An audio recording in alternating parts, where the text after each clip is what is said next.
Let's begin.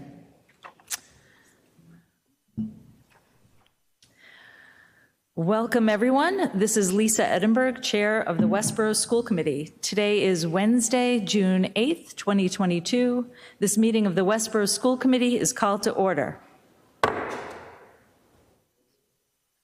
Please stand if you are able for the Pledge of Allegiance. I pledge allegiance to the flag of the United States of America, to the republic for which it stands, one nation, under God, indivisible, with liberty and justice for all.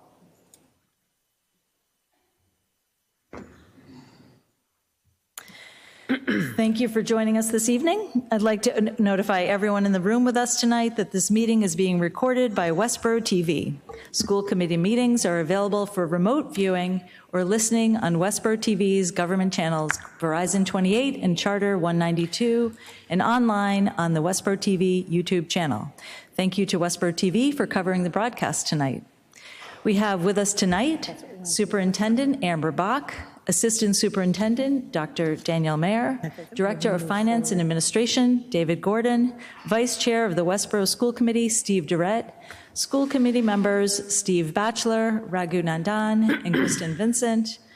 And we have our new student representative, Aratrika Ghosh, and recording secretary Jen Benton. We have staff from the Westborough TV here, and I'd like to personally welcome everyone sitting in front of us and those watching from home. Our agenda for this evening is as follows. We'll begin with an approval of minutes from May 25th, 2022 regular session, then hear from Amber Bach with the superintendent's report, followed by the assistant superintendent's report, then the director of finance and administration's report, then we'll hit you up with the school committee member reports, followed by the building project updates. We'll then hear from some citizens during citizens' requests. Then we'll welcome our new student representative, Aratrika Ghosh. And soon thereafter, we'll recognize a special guest, Connor McLeod, an Eagle Scout, and hear about his special project he completed. We'll then move on to the final review of the student handbooks. Then there'll be a staffing FTE report update. We'll continue with a capital planning update, followed by a school security update, then a review of a small change to the medical policy JLCD-R. Finally, we'll present the superintendent's yearly evaluation, and then we'll adjourn this evening with entrance into an executive session. So we'll begin with an approval of minutes. Do I hear a motion to approve minutes from May 25th, 2022 regular session? So moved. I don't know who had that one. We'll call it Steve Batchelor. Do we have a second? Second. Okay, and any discussion? Okay, all in favor? I see 5 to 0, 5 being present, and we've approved those minutes. We'll move right on to the superintendent's report. Amber? Thank you very much. It's good to see you all. Congratulations on reaching your last meeting before you have an opportunity for a bit of a summer break yourselves from the monthly work that we do together. It's been a busy week last week. The highlights as we move towards the closure of the year, certainly graduation week is a week of celebratory and closure activities. All of them, I just want to report some of the highlights. The awards ceremony on Thursday was really lovely. That's a building-wide awards, and I think it was just a very well-attended, enjoyable evening where we're recognizing just the wide array of academic and sports and community service talents of our students at the high school. And again, I think it's really important that we acknowledge that it represents a trajectory of all of the work that happens pre-K to 12 in the course of developing interests, identity, strengths academically, and areas of focus. And you see by the time students are at the high school, they're starting to really target and focus their own areas of interest for growth. And it's really quite impressive. I always enjoy the evening with the book awards and just the highlights of the amazing work our students do. Then the next night you pick up the baccalaureate, which is the senior night for really stop and reflect. It's an evening of pause where they acknowledge usually some of the high school retiring teachers, which is always one of the highlights of that event, where they speak about different people who are retiring. They talked about Todd Ryan, who is retiring, and Kelly Collins, and both of those speeches were so memorable and so personal. We also, at the baccalaureate, was highlighted this year by a lot of beautiful music. It was just a very, really nice to return to in person. It was a lovely evening. And of course, it ends, for those of you who've never experienced it yet, with a slideshow which captures kind of all of the memorabilia of the stages of coming through school. And it's just a very nice evening. And then, of course, the seniors started with a parade, which I want to say thank you to the Westborough Spirit group for hosting that parade this year. And then we held a very lovely graduation. The weather was beautiful. It was a little windy, but it kept it cool. I want to thank the senior class just for the quality of their attendance and attention. And just, it was a very enjoyable group to graduate. They were just engaged and kind of comfortable and relaxed. And it was just a really enjoyable graduation. And then, of course, my favorite part is when they throw the caps in the air. That is the highlight for me, to see that sense of joy and celebration. I want to give, and then, of course, I want to turn towards a very special shout out to the return of Project Graduation, the opportunity to have an event like that anchored in our community. I think it's important for people to realize that is not something that goes on in all towns. It is in some communities, but it takes a lot of time, effort, fundraising, and commitment to host such a kind of high quality evening, to bring in all of those students and keep them through the night and through breakfast in the morning, kind of like heading them out through the door. It was very successful. I think that they felt really good to see it live again and to be able to host the event. I want to acknowledge both the people that do all of the decoration, the fundraising, but then also staying up all night with a bunch of high school seniors who just graduated is quite a call of volunteering. And then I think we want to also acknowledge how incredibly nice our grounds looked. I just want to talk a little bit about how well our maintenance and buildings and grounds team and custodial team perform annually. They set that all up, they break it down. There's so many setups and breakdowns of all of those events that happen on this revolving door against their regular busy workday. And I thought the grounds looked beautiful. We really did a nice job, and I just want to thank them publicly for being a pretty amazing team. At the same time, across district, we have a lot of concerts going on. The Jazz Stock concert took place this week. There's in-building concerts. They're kind of end-of-year celebration, acknowledgement of the development of talents, and field days going on everywhere, as well as Going Buggy happening across the buildings. So there's a lot, and it's all part of really culminating events that we are here now a week and a half before closure. So my report tonight is just to say that all of that happens with a lot of effort and work from faculty and families. And I just want to thank everybody for focusing on providing such a meaningful close for faculty and students this year. That's my report. Well, thank you. A lot going on. A lot of wonderful things going on. So Daniel, do you have something to report tonight? Nothing to report, no. Okay, and Dave, do you have anything for us this evening? Yes, just a brief update. Yesterday we met with the Town Finance Committee, and our 2 ARPA proposals were approved. So the update is that we're going to start moving things in process, or excuse me, move things forward related to the chillers and the Armstrong roof. The allocation or the disbursement of dollars comes in parts and pieces. However, the town has received enough funding for us to kind of move forward with the Armstrong, which we're kind of halfway through. Well, we're progressively moving through that process. So we do have funds available to, pay the vendor for what we have started for that process. The Armstrong roof process is going very smoothly at the time. So I want to give a big shout out to facilities team, Kelly Giacompello is doing a great job kind of managing that, working with the vendors and keeping us in touch as to what's going on in the process of where they are timeline-wise. That's it for actually tonight. Just a brief additive would be is that, as I mentioned last week, still working to close the year. That's going well. And again, shout out to my team for doing a lot of the work related to, the open POs and making sure that expenses are caught. But again, with any available resources that we are able to kind of have some funds available to address any deficits or things to move forward with the out-of-district placement for next year.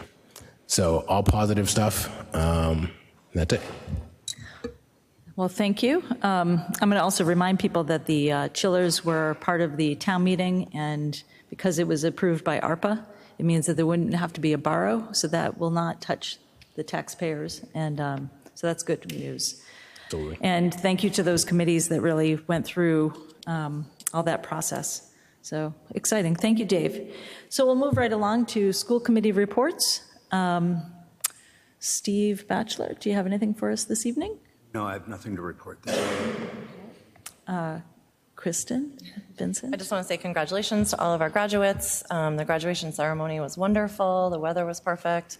And again, shout out to everyone who helped, set all that up and made it a very smooth and rewarding experience. And then also, like Amber had said, shout out to everyone helping with project graduation. That is an amazing, amazing offering that we have here for our graduates. And I heard the decorations were out of control, and I love it. They go way above and beyond. So thank you to everyone who donated and put that together.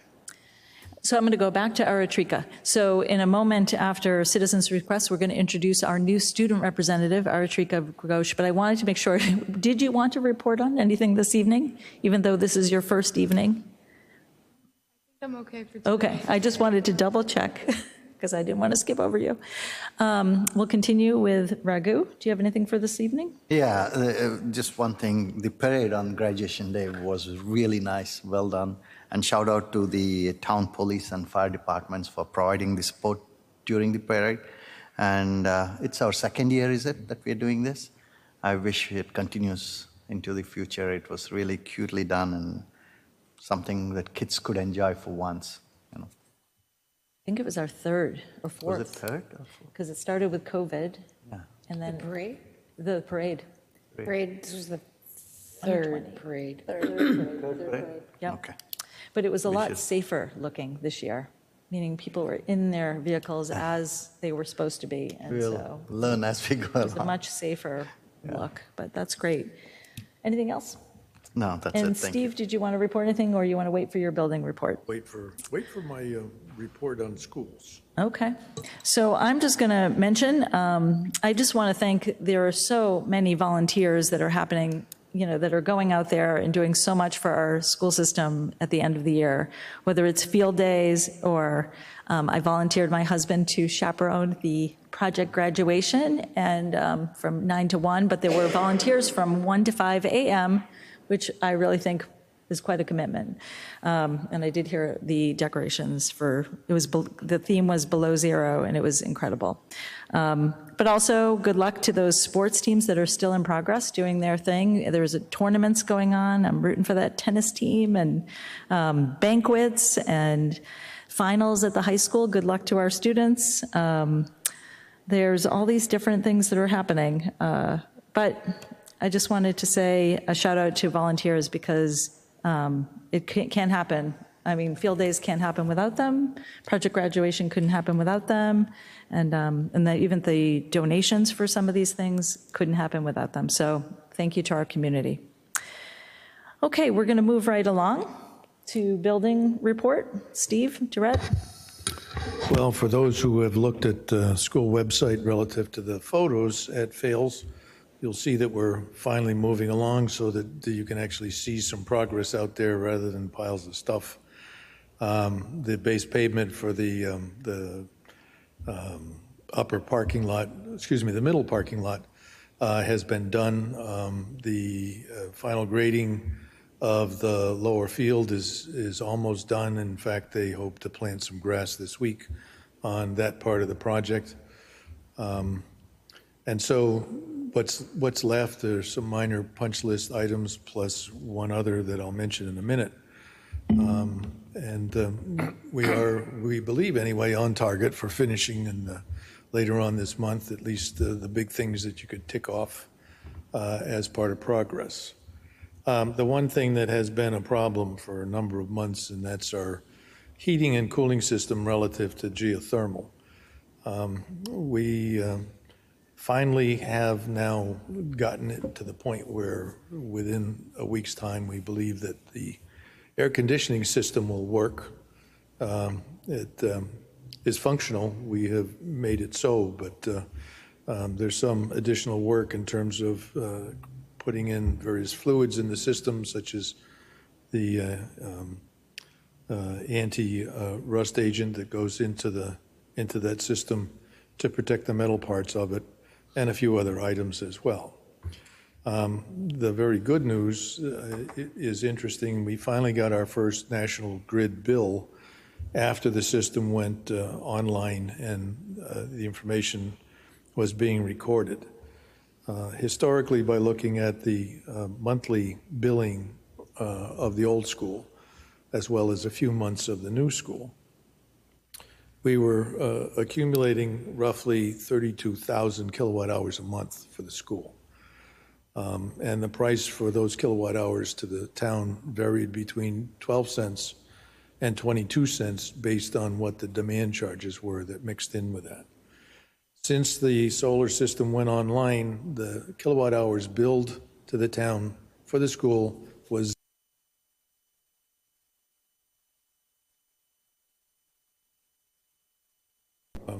it is doing everything that we asked for and then some.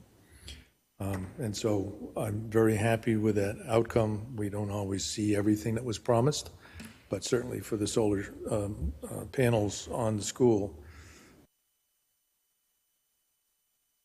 in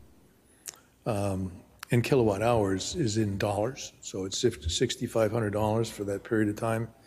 And because it's net metering, it allows us to move that money to another account that the town would have or benefit the town in some other way. If the system continues to do what it does now, we'll always create a credit, at least for the 20-year life of the system.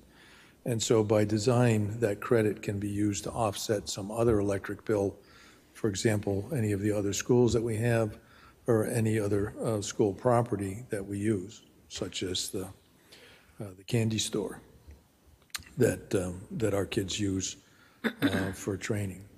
So I'm pretty happy with the progress that we have so far. Some of the glitches that we've worked through are finally being accomplished, and look forward to the completion of that and the ability to say the job's done and I don't have to do anymore. So thanks a lot. Did anyone have any questions for Steve? Okay. We're a little bit ahead of schedule, but we're moving right along to citizens' requests. As a reminder, we have a policy regarding citizens' requests. Some important pieces of this policy include that you must be a current resident of Westborough. Speakers are allowed to address the school committee about issues within the school committee's purview, such as policy, district policy, or budget.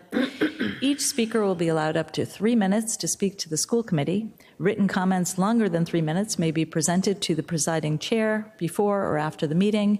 You're welcome to hand me additional comments in writing now or send them via email, and I will share them with the other school committee members. Public comment by residents at this meeting is not a discussion, debate, or dialogue between individuals and the school committee. It is an individual's opportunity to express an opinion on issues within the school committee's authority. Our role is to listen carefully to what you have to share with us tonight. Clapping, cheering, calling out, or any other noise following a speaker is not allowed. A reminder that if not following the policy, this may cut into your time. Additionally, I want to remind members of the school committee that when making a point of order, please address your concern to the chair initially rather than to the speaker. Is there anyone here tonight that wishes to make a statement to the school committee? We'll start with Mr. McGrath. So please state your name and street address and speak into the microphone. Dave McGrath, 56 Bowman Street. committee members, and people of Westborough. As a Westborough native, current resident, and town employee, I am appearing here before you tonight to address some concerns which I've had for some time. Over 3 years ago, I happily accepted a job at the Westborough Early Childhood Center.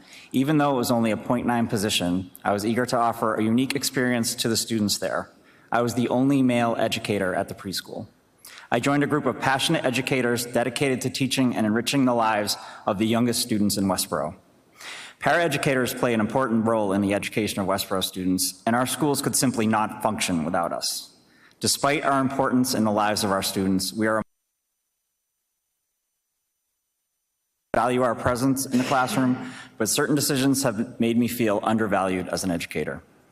First, since starting in 2019, the preschool paras have remained less than a 1.0 job, even though every para and teacher would like to have paras at the school for a full day. We are now 0.94 right now, but it simply baffles me why Westborough can come up with money to build a new failed school, but 0.06 for preschool paras has eluded contracts and budgets. Last year, due to the pandemic and career moves, WEC lost 3 paraeducators. Instead of trying to replace these lost employees, the decision was made to not recruit new employees, but to have the remaining paras work in multiple classrooms. With no COVID vaccine yet available, paras were circulating between various rooms, sometimes working with students who simply did not have the ability to wear a mask. Our risk for catching COVID and spreading it both at the school and at home increased, but complying with the decision to work in multiple classrooms saved Westborough thousands of dollars. So you're welcome for that. Even with an extra job in the EDP program at Hastings, I live from paycheck to paycheck, as many paras do. But I love my job, and I'm happy to join my coworkers every day, doing our best to create a strong beginning for our students' educational journeys. However, personal satisfaction in a job well done and working with a group of great coworkers cannot compensate totally for the feeling that our concerns are not being heard. My tipping point came this March when I received this $500 check from the Commonwealth of Massachusetts. Although the check was much appreciated, it was then that I realized that according to the Commonwealth, I was among the poorest wage earners in the entire state. I am not here tonight to place blame or ask for immediate solution. I hope you agree with me that no in-school employee of the town of Westborough, which is known for its commitment to superior education, should be considered poor. I hope you also agree that paraeducators deserve at least a living wage, as the paras in neighboring Shrewsbury and Worcester have brought to the attention of their school systems. Committee members and Westborough, thoughts become things. If you and enough people in Westborough agree with the thought that all of our educators should be making a living wage, I am optimistic our town can do even better than that. Thank you for your time. Thank you. Is there anyone else here for citizens' request?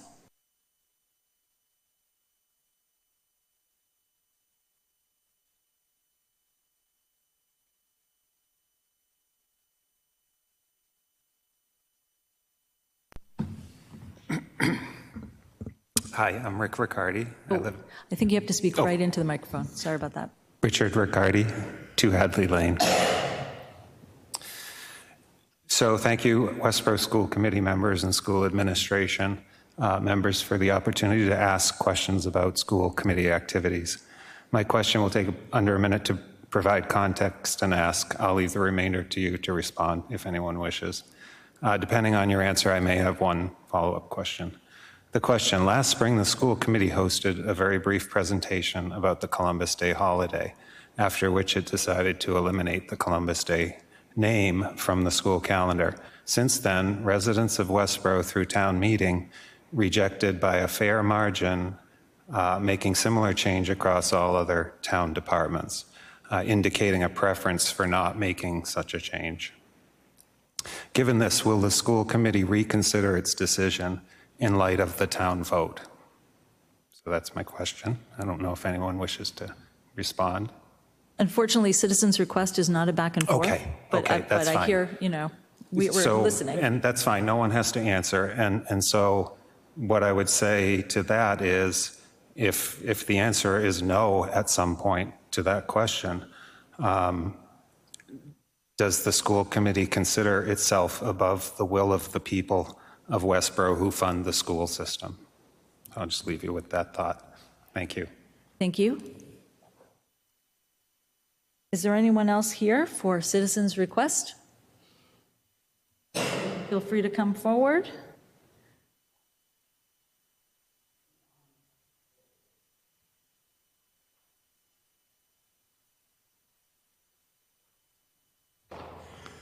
Please state your name and address and speak into the microphone, please. Boyd Conklin, 8 Water Street. Last school committee meeting, 5/25/22, it was Tammy Costello's first official presentation as the new Director of Human Resources for Westborough Public Schools. Lisa Edinburgh, the chair of the Westborough School Committee, wants to make sure the positions get filled equitably. In today's world, that newspeak means anti-racist, in other words, by racism, also known as affirmative action. In Tammy Costello's words, one of the best things that could occur is that our beautifully diverse student population would be able to look up at their teachers and their custodians and lunch ladies and administrators and assistant principals and see a reflection of themselves more proportionately than we are now currently at. And that is certainly what we are striving towards. Her words there. Some might argue we cannot have equity replace excellence in academia. Others will reply, there cannot be excellence without equity. But that simple fact is this. This is not truth, it's dogmatic absurdity, a cry for help. I cannot compete without preferencing, yelled over and over as a demand to be allowed to place a thumb on the scale of outcomes. Of course, there can be excellence without equity. In fact, it's almost a requirement because that's what excellence is, exceeding others in achievement. You will happily pull down any and all excellence and sacrifice it upon the altar of alleged equity in order to gain advantage. But that doesn't sound good to say out loud. Imagine basketball where dunks must be equal between players. Who would watch it? Who would even want to play? No one excellent, that much is certain. Do this to any field, what happens? All physicists must produce an equal number of theorems that are equally cited. Sorry, Albert, white cis males and all, though at least this might have spared us from special relativity. This ascension of dogmatic diversity over merit rots any organization. It's outright fatal. Consider A's hire A's, but B's hire C's or worse. They do this because they recognize that they are not A's and do not wish to compete against them or even against peers of B level. If you are an A, you do not need non-merit-based preferencing, and it tends to work against you or demean your accomplishments. So the self-selection for preferencing-based hiring systems toward hiring the B's and C's is extremely high, and the A's want none of it. Mostly when you hire for quotas rooted in equity and ideology, the cream sinks or leaves altogether. This is why academia and so many public policy domains are becoming wastelands of the unqualified and desperately insecure intersectional aggrievement I'm so sorry advancers. to interrupt you. Oh, I'm sorry. Thanks. Your 3 minutes is up. Sorry about that. My little timer went off with a lovely tune. Is there anyone else? Thank you for speaking. Is there anyone else here for a citizen's request? Okay, so we will move on to our next agenda item, which is to welcome our new student representative, Aratrika Ghosh. I'd like to welcome her to the Westborough School Committee. She is currently a junior at Westborough High School, and she is our newest liaison. We look forward to having you aboard for the 2022-23 school year, listening to your reports about the events taking place in Westborough Public Schools. And please feel free to introduce yourself. I just want to thank everyone for such a warm welcome to the school committee. I'm really happy that Mr. Callahan trusted me with the position, and I've been in Westborough Public Schools since I immigrated in 2011, and I've been lucky to have been able to be involved in various facets of Westborough, such as the Youth Council and the Youth and Services Committee in this town, as well as through school. I swim on the varsity swim team, so getting as involved in this town as possible is something that I really love to do. And I look forward to learning and contributing to the school committee next year. Anyone else want to say a word? Glad to have you aboard. Well, we look forward to hearing your reports and your voice during this next year, and welcome aboard. Okay. Come and look forward to working with you. Yes. Yep. Madam Chair, I would suggest that you move past the Eagle Scout recognition to see if Connor opts to join us. You're a little ahead. And if he isn't able to come tonight, we would then just do an out loud recognition, but I'm going to bump it down the agenda a little bit. Okay. I would think that you could move to the approval of the handbooks, which you reviewed at your last meeting, and then you usually give a one session rest period and then go ahead with your approvals. That is what we shall do. We're going to go to the student handbooks. We've had a couple of weeks to look at all of the red line versions of the, and it's basically 4 handbooks. It's the K through 3 handbook, which is the same handbook for all 3 of those K through 3 schools. And then there's a Mill Pond handbook and a Gibbons handbook and a high school handbook. So do we have any comments about? We pretty much, if any comments actually existed, you probably contacted Amber directly, but you can still make a comment if you wish. I mean, I think you did a pretty thorough review, and I think given whenever you're rotating those into public record, you always wait. This year, it's a good policy practice. This year, you didn't have really any changes other than really minutia update of language, but we leave the practice in place. If you had added a large policy or you had shifted the handbooks substantially, then you would, it's good to have the session because people might have heard it and might have reached out to you. So by practice, that's the way, reasoning why. So I think tonight you have a simple approval or only really minor editing changes, and then we would move forward. okay. I mean, so do we have a motion to approve the 4 handbooks? So move. Do we have a second? Second. Any discussion? I will say I liked the link to the strategic plan in the K through 3 school.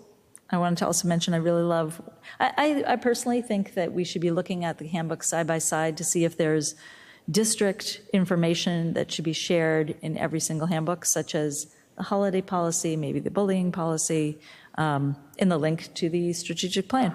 But overall, I think they're in very good shape. There was a lot of work done on them, as I mentioned last time. Anyone else have any comments? Okay, so let's vote. All in favor of the motion? Aye. See 5-0, 5 being present, approving the handbooks. Okay, we'll move right along to the staffing FTE update. This is an update on staffing for 2022. There's actually a document as well connected to it.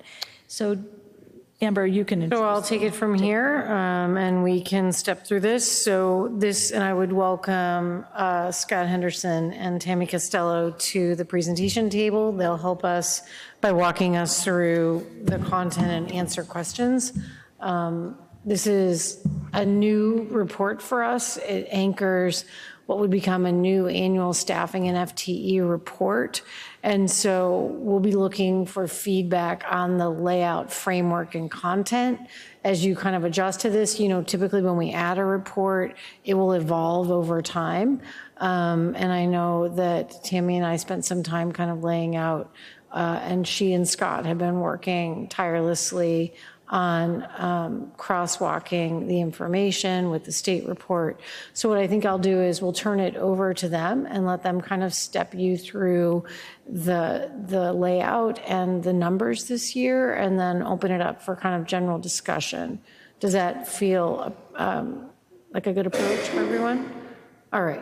Again, this would become a June report that I think next year I would anticipate she would produce a replica of this same memo with the same rollover following this criteria, and it would become part of her report. So she would do her PowerPoint presentation and update of her HR and she would fold this one in there as well so that you would get this in the spring. So I'm going to open it up to the team here and let them walk you through the data. Right. Thank you for having me here again, as I was just here 2 weeks ago. Amber mentioned this, that Scott and I have been working on it. Scott has done most of the heavy lifting as he had to pull the data, and then we have spent many hours analyzing the data. We have, as I mentioned a couple weeks ago, several databases in the district, and for this particular data pull, we used PowerSchool, which is our student database system of record, but it also has staff data in it. And the reason why we used PowerSchool is because that is the data source that we use for state reporting. Every year we're required to submit information to the Department of Education through a number of reports, one being EPIMS, another one being SIMS, and Scott is responsible for that. So we wanted to have data that was comparable to what can be found on the DESI website, so you're comparing apples to apples. That being said, the way the Department of Education reports their data, they're usually about 12 to 14 months behind when they actually get the data and dissect it and publicize it. So what we're looking at tonight, and Scott and I will go through the reports, we're looking at the state data for FY21, FY20, and FY19, which is data that was pulled on October 1st, 2020, October 1st, 2019, and October 1st, 2018. And then Scott pulled the data for now, June. So we're looking at a period of about 20 months later than what you see on the report for the Department of Education. If you can go to the next slide. Next page. So I attempted to fit this all on one page. The top grid, the top thing that you're looking at is from the Department of Education, and it's their 3 years worth of data. So you can see 2021, 2020, and 2019. And these are how they break staff that we report on into various categories. And so when Scott pulled the data and he and I parsed through it, we wanted to make our internal categories match what the state has, so you're looking at similar things. There are various employees that we do not report on because the state, the Department of Education, does not need that data. So when you look at our report, which is the second one down in blue, you'll see the same categories, but you'll see on the bottom not reported. And so those are additional staff that we have that is not incorporated in the DESI figures up above. If you look at our report, halfway down in blue, on the left you have actual people, or in HR terms, bodies versus FTEs. So the left side is the number of people we have working in the district. And so for right now, as of June 1st, we have 679, but if you look at FTEs on the right, that's about 660, which is indicative of most of our staff is full-time, but we have several staff members that are 0.5s, 0.8s, 0.9s, so your FTE count is always going to be less than the number of people that you have. There are various different categories, which is how the state, how the Department of Education has decided to put people in these various buckets. So your administrators or your principals, assistant principals, your coordinators, your directors, and Amber and Daniel, your superintendent, assistant superintendent. Teachers, what they consider a teacher is a classroom teacher and a special educator. It's important to note that these are the classifications that they use. And in our district, or in my mind, a lot of times I'm thinking in terms of unions. Do not think of this in terms of unions, but it's how they categorize the different groups. Paraprofessionals are your special education paraprofessionals, which is your larger of that group, but you also have some general education para educators, which is your library and your kindergarten paras, and then you also have special ed long-term substitutes and temporary positions that we hire that falls under that category of paraprofessional. Other licensed is another group of teachers, basically people that are licensed, that hold a DESI license. So you have your adjustment counselors, your guidance counselors, social workers, psychologists, nurses, and your long-term substitute teachers. Other than the long-term substitute teachers, these are generally the teaching group that are not classroom teachers. Then we have a group of other non-licensed. It does not mean that these people do not hold licenses. It just means that they do not hold a Department of Education license. So you have BCBAs,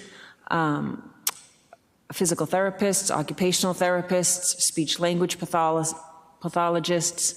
You have our salaried staff and non-salaried staff, central office staff, human resources, finance, technology. And we have tutors, general education tutors. We have administrative assistants, the transportation coordinator. And then we have this catch-all category called not reported, which is, as stated, what we don't report to the state, which is our facilities and maintenance, our new aides, our food service employees, community education, our athletic trainer, and our sugar shack. So those are the different categories, and if you wanted to see a comparison, and Amber and I will discuss the crosswalk where things have increased, again, we're looking at the difference of 20 months ago. And so one major thing that happened in that 20 months is a worldwide pandemic, so that has impacted the numbers. But if you look at that column on the right, you'll see we had 35 administrators then, we have 35 administrators now. And you can go down category by category, and you can see that we had two areas where we had. Go back to the yes. top. What's Sorry, the go difference back to the between top. long-term teacher subs and long-term substitute teachers? Excuse me? What's the difference between long-term teacher subs and long-term substitute teachers? Different payroll. Yeah, I'm trying to understand. The long-term what the teacher role- subs shouldn't be in the teachers list. Those are the same thing. Oh. And it should just be under other licensed. Okay, thanks. Okay, sorry.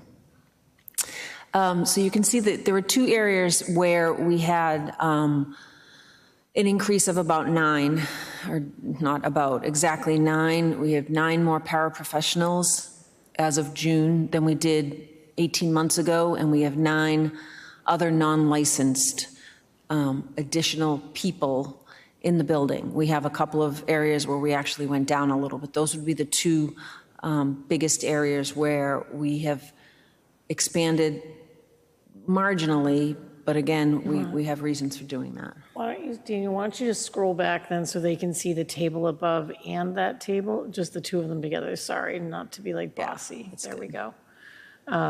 So you're looking at the crosswalk there of FY21 with the 35 administrators, and you can see it matches to the 35 down below. Other licensed, you see it was 54 and it's 53 currently, so it's down 1. Other non-licensed is an area where you saw an increase from 76 to 85. So there's 9 differentials there that we can account for over those 20 months. And then other non-licensed, other licensed, I apologize. So you can crosswalk those numbers, and the one where you see the increases, Tam was just pointing out, the paraeducator one went from 97 to 106, and then the other non-licensed went up by 9. And then a couple of the others went down, so it's like a 16 net over those 18 months. Does that make sense before she keeps going? All right, back to you, team. So those are the raw numbers. We can go, if you want to go to that last page, Daniel, I can talk about what some of the rationale was for the increases. So the two big areas were the other non-licensed, and we put in, just so you wouldn't have to keep scrolling up and down, that's your BCBAs, your PTs, your OTs, your SLPs, central office staff. And so we wanted to find, well, who are these 9 people? And without giving you names, we actually know who these people are. So we had some staff that we added because of COVID. So we had a tutor that we added at Mill Pond and a tutor that we added at Gibbons. And then we had another tutor that we added at Gibbons. We added a BCBA to our district mental health team to help with some of the various social and emotional challenges of some of our students. So I'm just going to compliment these as you go so we can remember joint memory. When we did our budget presentation to you in the fall, we talked about a mental health intervention team, a clinical team. So what you're looking at there is you're looking at that district mental health team, that BCBA, and then you had a BCBA and a school psychologist. Now, we went down FTE in the school psychologist arena, so there's a flat trade there. It didn't go up, so I'm not reflecting it, but that's the BCBA that was one of the two members of that team, and that we called out to you. And I think you've heard that we added the math tutors. Like, these are positions we've been able to talk with you about. We took a para and turned her into more of a temporary tutor to do gap work in math and learning at Mill Pond for the year. That's reverting back to a para position next year. So I think, and I'll turn it back to Tammy. If there's program stuff, Tam, I'll just interject just so that I can cue their memory for some of the pieces that we've had. So keep going. And one other thing that's important is anytime you pull FTE data or staffing data, it's a snapshot for this point in time. So some of these positions are ending this year, but when we pull the data, these people existed, the FTEs are there, so that's why you see them. We did add a payroll person in the fall to Dave's team, which you were aware of. We have an at-home, a temporary tutor for one of our students who needed to stay at home during COVID. We had another BCBA at the high school. And then we hired a data specialist for the Forbes building, because the data specialist now works with me in human resources because I had a person retire. So for this period in time, we had an extra body, but now that's left, but so that's. So there was an overlap period. There was an overlap for cross-training. If you look at the funding, kind of what I call funding, just kind of the general category of answering questions around how we manage those positions. We do sometimes do an overlap for those two high-level positions, certainly made sense. So we did some co-training for several weeks as Doreen rotated out and was able to take some vacation time and then come in and do training. And then we hired Vina, who has joined the team at Forbes, so up a body for about 6 or 8 weeks. So that's the first section, and then we go to the paraprofessionals. So we added a new classroom section this year at the preschool. We added a new teacher, and so the classroom in and of itself has one teacher and one para. We added a library para at Mill Pond this year. There are times when we have staff that are on medical leaves of absences, so they remain in paid status, and then we hire staff to cover them. So that's what these next two are. We had 2 staff members that continue to be on medical leave, and then we have to have a long-term sub to cover them. So that's what those are. We had a very medically fragile student move in to Mill Pond, and we had to hire a para to work with that student. We had a student at Ftes that was returning from the hospital, another social emotional student that we hired a para to work with that student. Same situation at Hastings, but this was a very short para, but it's right now, it's from March until the end of the year, so that's where that hits.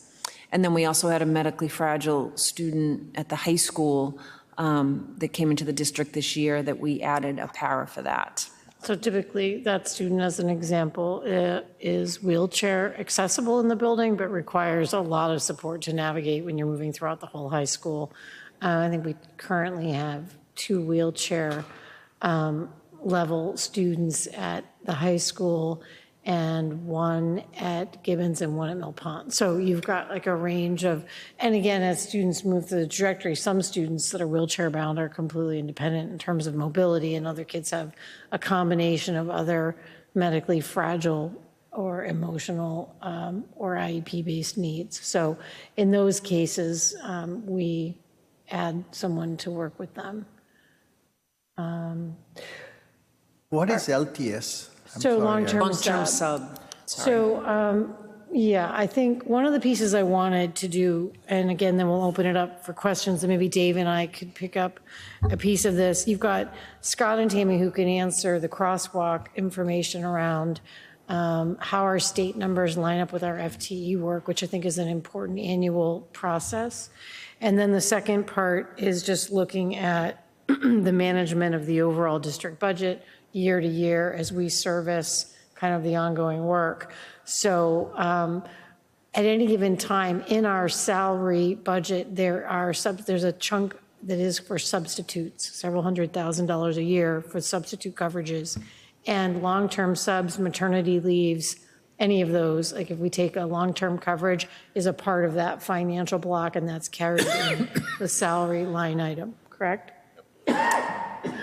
So such positions as those would be covered for the year and then rotate out if they're, or they would come in here for a budget proposal, or they would go on to a grant permanently. So, you know, you have annually, you have large shifts in staffing that can occur. And again, you see mostly all of this is going to end up relating to special education and kind of unanticipated program-based needs. And we utilize grants, budgets, and revolving accounts to sustain kind of the overall staffing year to year. And I would say, Tammy, how many people do we end up hiring, transitioning, or staffing annually?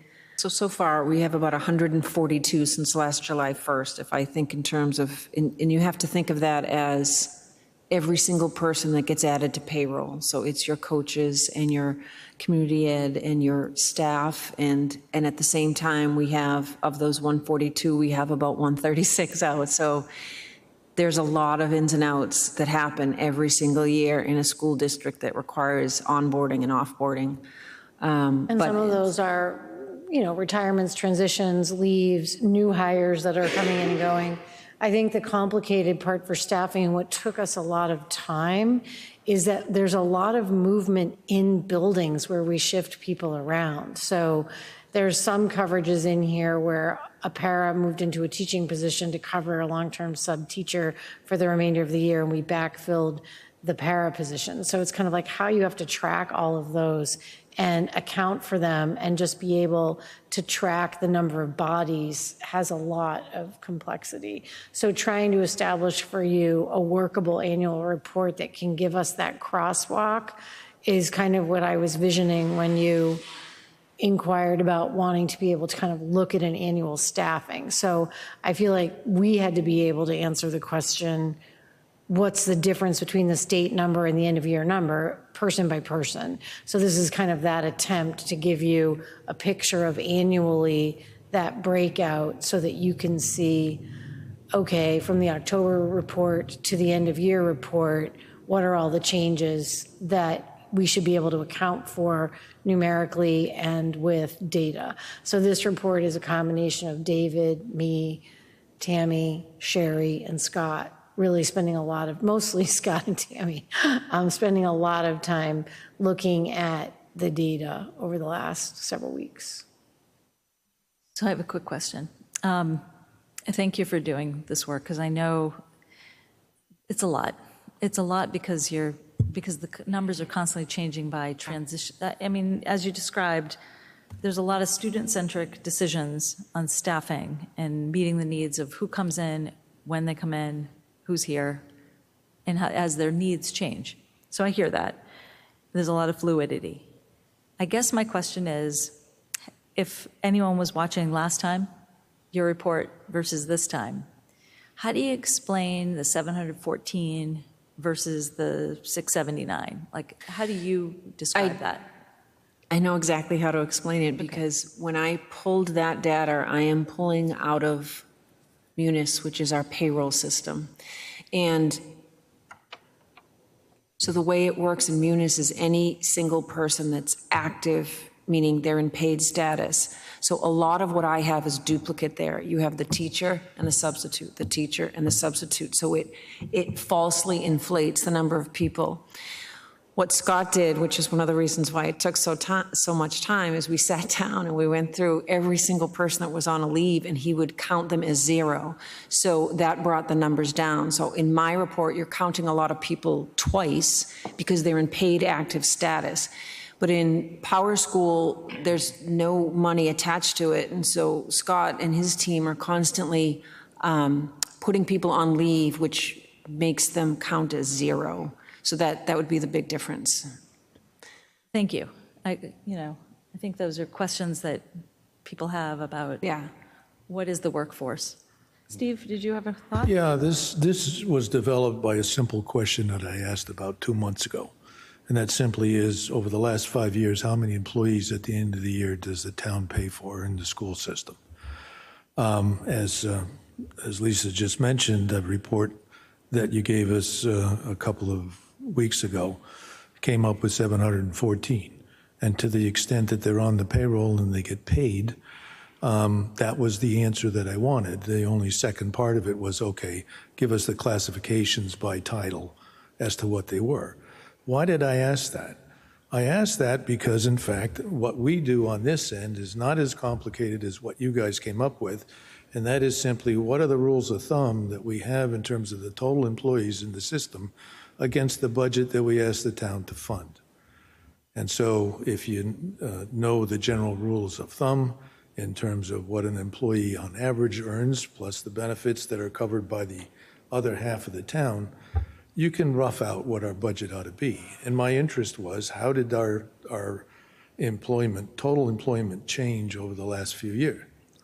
Well, this is a very complicated and obviously difficult thing to put together in the manner that you did, and I understand the need to try to make it match what we report to the state, but I had no need for this level of detail.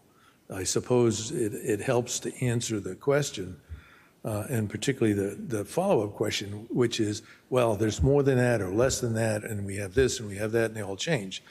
The bottom line for the school committee is to have some rule of thumb in terms of what our budget is that we ask the town to fund. And that was my simple purpose in this question. However, now that we have it and we have it in this detail, I would hope going forward that you'll be able to continue that. But I would say, from the outside looking in, if 714 is the total and it's a simple answer from Munis, that's the one I'd like to see first, because it does represent who we are paying and how many people are on the payroll of all kinds. So you have answered my question, although it doesn't go as far back as I would like it to.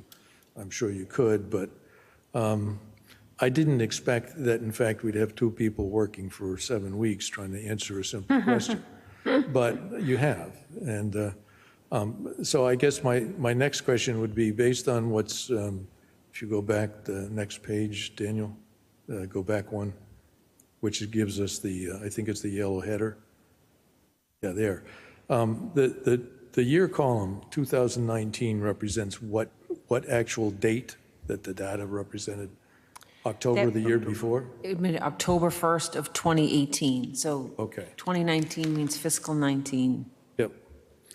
And so if we do that, so therefore the 2021 is actually the year before that in October, right?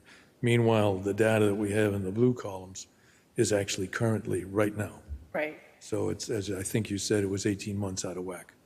So bottom line on the table is we haven't really expanded the teaching, the total employees of the town by that much using the standards that you put together here. And I think that's the answer that is important.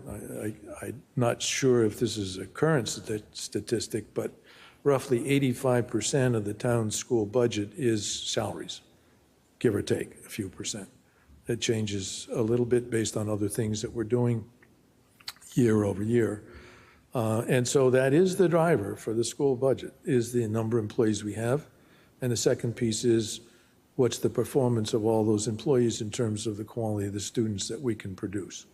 And I think we've done very well with the level of performance of our total teaching body and the support people that work for us. And in fact, in the past, we haven't done it for a number of years, but I instigated a number of years ago a follow-up on what our students were doing once they went to college and how well they were able to handle the pressure of going to college. And the feedback that we got was generally very well, mainly because of the rigor of what our teachers do with each student in the school. And yeah, sometimes it's stressful for them, but certainly it's worse when you get out and you're all by yourself in a city, usually, and in a different environment. And so I'm the one you can blame for forcing you to do this. But I think it's important that we, the school committee, as well as the town, understand what the drivers are for the budget. And the only way general public is going to know is if we present it like this in a public meeting. Certainly it's in the budget that we present to the town meeting, but I'm sure most people don't spend too much time looking at that because of the level of detail that we produce. So thank you. Just to add a couple pieces to that, I mean, I think it's an important exercise to do well with a level of accuracy where I appreciate the question, and I'm glad you think we overachieved on our performance in terms of producing the report.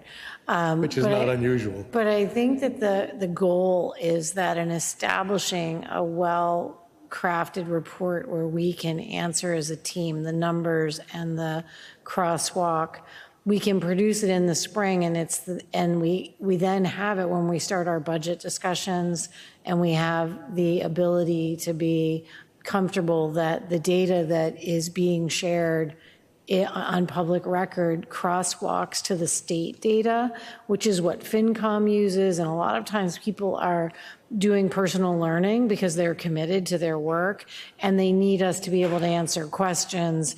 And I think in good faith, they've done a lot of work and they'll get on the web. And if you spend any time on that DESE website, you know that all of the different data draws have different frameworks. And so for us as a team, I think Scott's work and Tammy's work to really know how it lines up literally person by person is very satisfying to me. And I have confidence that an annual rollover as such will create a document on record for us that we can use when we're building budgets, when you're speaking about the budget, and when we're in front of people articulating the goals of the district. So I am really pleased to that we got there, even though it was painful to get there. And one thing that you might want to consider is, maybe every June we compare, we're going to have this report every June, and you might want to look June to June to June, as opposed to here's where we are, and here's what we reported 20 months ago. That is what I asked for. So that makes it more complicated because of the way the Department of Ed reports and the time lag. So I think it might make more sense to look at, we create this report and every year, and then moving forward, we'll have the historical data that you want, looking at this format, knowing that we've tied it back to the state figures, but being able to look at the same time frame each and every year. I always like drawing data in June because you're at the end of the year, and so you're hopefully done hiring for the most part, and you're gearing up for the new years, but you haven't, all the people, we've already started to hire staff for next year, but they're not included in these numbers. So it's just a really good time to draw the data and get a good snapshot of where we're at staffing-wise. Thank you. Yeah, I have a couple questions. I really appreciate the level of detail that you've provided. I find this format to be incredibly helpful.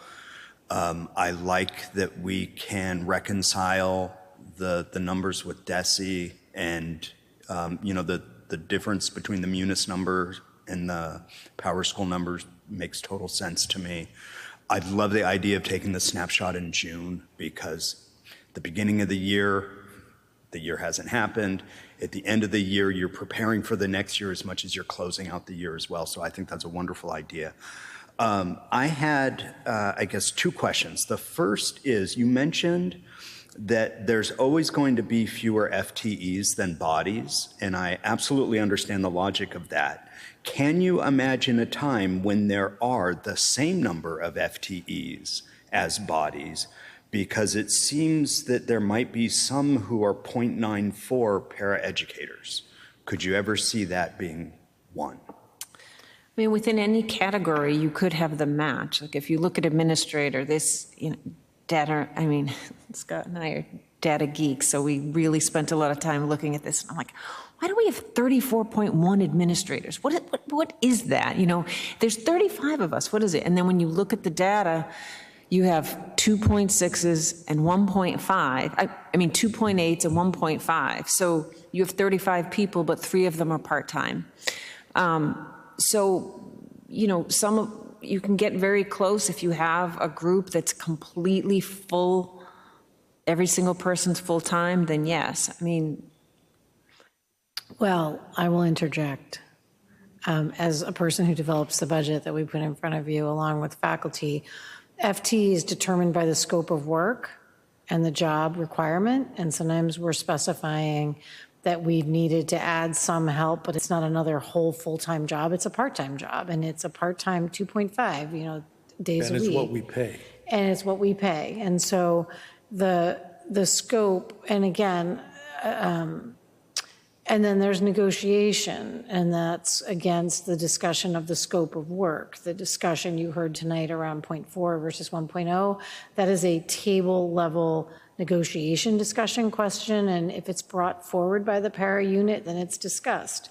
And there's rationale by which we add or don't add responses that work within that, but that's contractual and therefore negotiated because those are within units. I think that we are well-staffed, and I think we are trying to stay fiscally responsible, while we also clearly, you can see, bring in staff if needed. So the answer isn't when somebody says, we just got the student who moved into district with an IEP and is medically fragile. The answer isn't, well, then pull someone off of someone else and have them do that work, because we've already properly assigned those people to a scope of work that's necessary for them to do their job. And therefore, we have this layered way of responding during the year to say we've got revolving accounts, grants, and long-term sub-funding that we utilize to manage all of that. It's very fluid against the moving and coming and going of students, but we add FTE when needed and collapse it and change it based upon the kids and what's going on. And also, there's a lot of reason to the base unit. So paraeducators work 6-hour days. The 0.94s work less than that. It's a percentage. Their preschool kids aren't in school as long. So the paraeducators work 5 hours and 35 minutes. So it's not, they are working less, and we try to compare apples to apples. Teachers' days are 7 hours. So if you have a 0.5 teacher, that teacher is working 3.5 hours. So every single employee type has a base unit, and then whatever percentage day they work, that's what they get paid. And it's very methodical and logical. And then my other question is, has to do with comparing these numbers to other towns. Is that something that you ever do, the comparable towns that Westborough has? We could. We didn't do that yet. Can I ask you to define that? Because the salary schedules of each town are totally different, okay? And also the responsibilities within a category are different as well, based on the negotiations that their unions have done versus ours. So, to be honest, it really doesn't work. The question doesn't work because they're not comparable. However, I'm sorry. I was just going to say, I didn't mean salary scale. I just mean, if there is such a thing as a best practice, there is a best practice category within education that should be theoretically used statewide. Therefore, there are controls in place that would allow us to compare FTEs across districts. Well, you can't do that here. If those premises are correct. So if you go to that URL, you can put in any town and you can see. And so this is, Scott pulled up, obviously Westborough, but there's a drop-down menu, and I didn't cut and paste that, so you can put all towns, and then it gives you an average, and then you can pick and choose towns. So Amber's often looking at our neighboring towns for a number of indices, not just staffing. But the DESI dashboard is actually pretty comprehensive, so you can look at that. Now, it does not have dollars attached to it, but it definitely has this data bodies. Sure. And Daniel can probably speak to this because, as well as can Dave, because we do the work to present to you through the budget, the comparables by per pupil expenditure, staffing ratios. It's because there's such a wide-ranging set of jobs and criteria and age groups and job categories and needs, we tend to do small composite studies. Like we might do a study on SLPs. We did one several years ago. How is our SLP staffing, our speech and language pathologists? Is their caseload appropriate? You know, and so we tend to do targeted studies, and then you can draw the data, call your comparable people and get information. And we use that to guide decision-making. I think that we're always targeting best practice, and I think we exemplify it in many arenas. I think staffing allotments are very hard to get lined up, you know, apples to apples. So keeping the category and the focus around what we're asking targeted is very helpful. And Daniel's done a good amount of that working with Sherry over the years.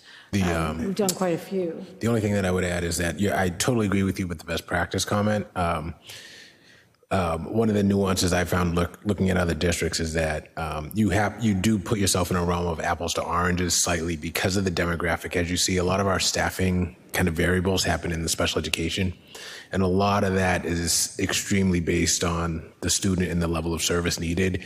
And while every district has to be compliant, districts have the opportunity to be kind of like over compliant based on the fact of the needs of the student. So, the number for paras in one district, while the demographic may be the same, level of severity may be vastly different, and districts may elect to have a 1 to 2, like one teacher for two paras in the classroom because of that. So there will be nuances, and I just think that creates a kind of a realm of like, how do we ensure that we're speaking the same language across the board, where we don't actually have the particulars of specifics like special education and needs of students and the adults that the superintendent or the school principal decides to put into that space. Having been on the data dashboard committee, when we came up with the 13 comparable towns, we did a lot of I did a lot of DESI research, and you can actually put in our comparables. So you can literally look at the demographic differences. And then you can ask yourself, can you really compare it? And again, it always comes back to apples versus oranges. And because you have different percentages of ELL, different percentages of financially disadvantaged, you have different percentages of special education, and so on. And you can go through, and by the way, I can send you some reports because I've gone through so many rabbit holes on DESI this year that I just keep saving document after document of my comparisons, but it will give you a very good idea of how to even look at them and say, is this really comparable? And yeah, we do a good amount of it, though. I would want to reassure you that if there's a targeted area or question what we want to answer, looking at comparable districts is a very sound practice, and we should do it, and we try to be accountable financially and programmatically to make sure that we would look at that data. Sherry does a really good job. Dr. Sherry Stevens does a very nice job to work with our like communities and answer questions around our staffing protocols and how we utilize our paraeducators and our different specialists. So similarly for ELL, we've done research targeted work around our ratios for students and how we use inclusive practices versus pull-out practices. So, there's a nice balance of data, and it's really helpful. Daniel, was there something you wanted to add? Well, it was just more of elaborating on what we were saying about trying to compare districts. One of the things we've done in the past is we sort of like ask about how many department heads do you have? And you or your department heads are they administrators or are they part of the teachers union? And so if you're looking in some, you could look at our comparison districts, and half of them have them moved out of the teachers unit into the administrators unit. So then when you look at administrator numbers, you're like, why are your administrators so much higher than our administrators? And it's like, oh, it's because your department heads are in a different unit. And vice versa with like curriculum coordinators. Your curriculum coordinators in some districts are in an administrator's unit, and in some in other ones they're. So anyhow, it does get down to like having to make phone calls and sort of say, oh, okay, now I understand how your structure works. And then you have to do some back of the envelope calculations to get at it. That's why having our dashboard districts and pulling, from that set is helpful, because you can get into consistent patterns of assessment. And I think it's served us well. We don't use all of them because not all of them are embedded in there as district comparables for the schools, but again, across the other departments, we typically tend to pull 3 because it takes time to do the assessments. So I want to summarize where we are and keep us moving. So this is a new benchmark report for you, and one where we feel like we're producing it such that as other people look at it beyond you and the scope, having put it out there as a public record, it gives us a set of answers that we can crosswalk to the state. Scott's been able to immerse himself in it and has, good data. And I think we learned some things we want to do differently in terms of how we just set up notes for ourselves during the year, and we should be in good shape. Scott, do you have anything you want to add to any pieces you want to kick in there since we made you come to the meeting? You're good. I feel whenever we have to do a report where I have anxiety, I make sure that the person that can answer the question is here. So Scott represents my anxiety about any questions you might have asked about the state dashboard of data. So he really spent a good amount of time, he and Tam, doing the crosswalk on, how the numbers he's submitted make sense by the time Desi plays with them and spits them out differently.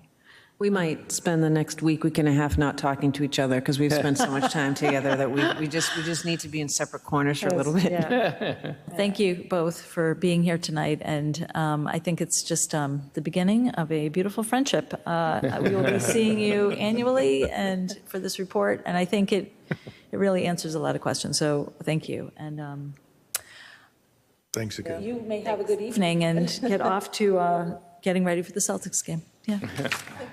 All right. Thank you very much, you guys, so much. I think one of the things Tam and I talked about is that, it's easier to break out instead of having too much of giant sets of data that come from her. She'll also join us early in the fall to give an update in September on hiring and, give you a snapshot of like where we are at the opening of the year, and then see you again at the end of the year. So you'll see her twice, to have a chance to check in on the work we're doing out of HR. So thank you. Thank you very much, you guys.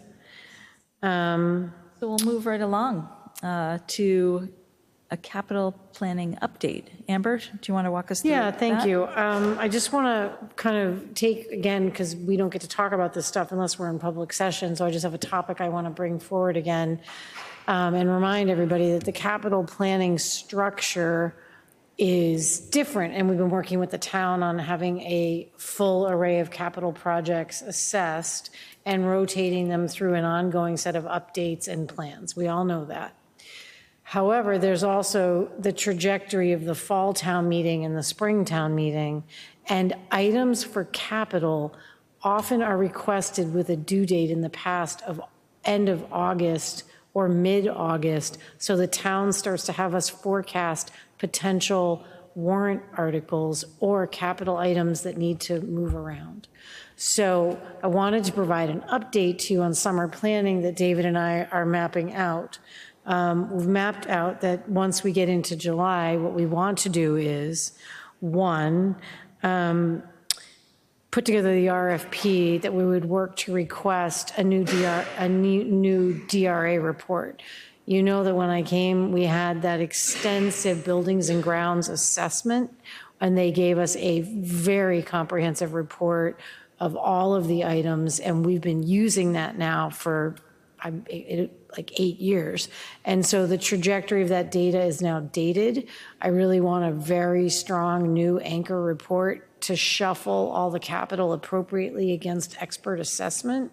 And then Dave and the Buildings and Grounds team can work on using that to look at what we think we projected in capital and adjust our data with the capital planning committee. So one, I want you to know that we'll move forward on the RFP. It's part of strategic plan, and that will be part of work that we start to move forward on this summer. And the other is that I just wanted to call out that I might submit something. I would send you an email update, but you remember you requested an estimate for camera installation for the gap of schools without. Dave mentioned that last night at the finance meeting, that it would be a piece of information that would probably come to the table, and that we were just starting to develop a profile for that. So we projected a little bit of information. We didn't go into depth on it, but we'll have another finance meeting. We'll keep them updated. We can email them. And then I would imagine that appropriately that would need to potentially come forward for fall or potentially spring, I'm not sure which, but I just wanted to give you a heads up that I'll work with John Green to look at what that cost estimate would be, and then when the scope of work could happen, and then if there's a call where it'd be appropriate based upon John's assessment that it should go into fall town meeting, I would put together that article working with Dave, and we would go ahead and submit it. So I guess I'm seeking your permission to go ahead and have Dave and I to have the authority to continue to rotate forward possible warrant articles. We have time to self-correct those and pull them, but they need to go into the queue early. So I would ask you to give me direction for what I'm allowable to work on with Dave to get that accomplished. So do we have a motion to direct Amber and Dave to move forward on the warrant article? Questions first. Okay. Sure. Yes. Okay. Yeah. There's actually two different animals, I think, in this list. One are those things that you could, let's say, list and say, okay, this particular project is available on the state's bid list, and therefore the RFP will tell you what the numbers are. And I'm not sure whether the program that you're suggesting is just that, or does it include, let's say,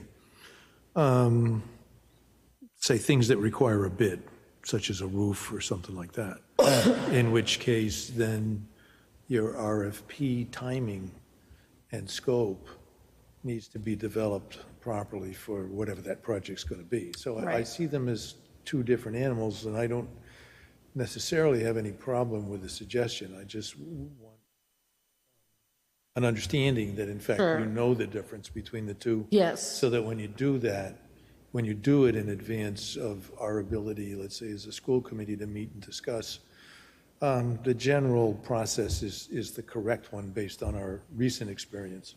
Certainly. So two pieces of kind of update. This summer, first of all, there's this kind of annual opportunity in the summer for the Building and Grounds team working with Dave to look at their capital work, make sure that they have them all in the right priority, and in preparation for coming into the year, because that capital process happens very quickly as we start to develop the budget. And if we have to shift items around or get price updates, all of that's part of updating our annual proposal that needs to move forward to the capital committee.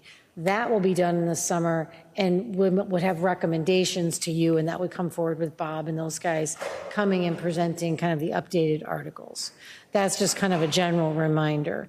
The process by which, when John does the cost analysis for the cameras and looks to see on the state bid list what group he would use, and John and Dave between them are skilled on what the development of an RFP would look like in a bid to put together, the clear directive from the town has been that they want our number to be a hard number when we come in. So we would want to prepare the RFP, put it out, and be able to have a hard number that we would then bring to fall town meeting. I'm just wanting to adjust our process, and that would be specifically for the cameras as a package to complete the cameras in the schools where we don't have them. Yeah, and that is exactly the process that you should do, and in fact, that's the great timing for it. So that one is great. Okay. If it's a broader story, such as, let's say, getting the engineering report for other capital projects, Yep. that one's a little different. But on the other hand, there may be the opportunity to select that off the state bids list, and therefore it would become the same. I'm just saying that they are two different. Yeah, no, they are, definitely. I mean, I'm starting to look into the strategic plan, knowing when we roll into July 1 budget, that one of the things in there is getting a clean district assessment of our large facilities. Mm-hmm. And the DRA, and I don't even know what the DRA report cost before. It was probably, we would use it, we would pay for it from budget funds, and we we anticipated we would need to do so. I would imagine I would prep that RFP working with Dave, and it would come forward for your assessment and review, and we put it out in the early fall. It's just, it might take them, we need to do some investigation. Like, I don't remember, I know that report came in right when I arrived and it was delivered, like it had been contracted and was being worked on, and the report arrived, and I used it to ground all of our work. And I know it's dated, and we've done a bunch of the stuff. So the company at the time that won the bid was DRA. I have no idea if they'd win it again. We call it the DRA report. But I would anticipate that it is clearly time for us to put together an RFP and go out for a new bid and have a company awarded to come in and give us a new assessment. I just wanted to foreshadow to you that the timing of how we might try to develop that would come to our early, maybe even the August meeting, where I was like, we're ready to go out to the bid on this because we want this report this year. I doubt we could get the report done. I think it takes several months to get that report done. Yeah, the timing for the answers would probably be the next annual right. time. So there's going to be a gap and an overlay to your point, where we might have new updated rough order of magnitude or engineering assessments or cost estimates on some of our projects that are already in the queue with capital. But what I want is, at the same time, this new report to give us a good new shuffling of the order of all our projects based upon urgency and what they give us an assessment on. So I think it's an exciting transition year to get new data to help us. The two actionable items are just, we'll start looking at the research of what it's going to take to do the RFP for a new report, and we'll prep the RFP to get a hard number on the cameras so you can decide to bring that forward for fall town meeting. That's only going to be good for so long. That's the thing. Once we go ahead and do the bid, we'd get a hard number, and it would definitely have to come to fall, or we'd have to get a new number to bring it to March. So that's work of the summer, I'm hoping, if we can create some space. And I just wanted to kind of seek your permission to move forward on those projects. So Now it's timely. yeah, so now there are two parts, and I'm going to put them both in the motion.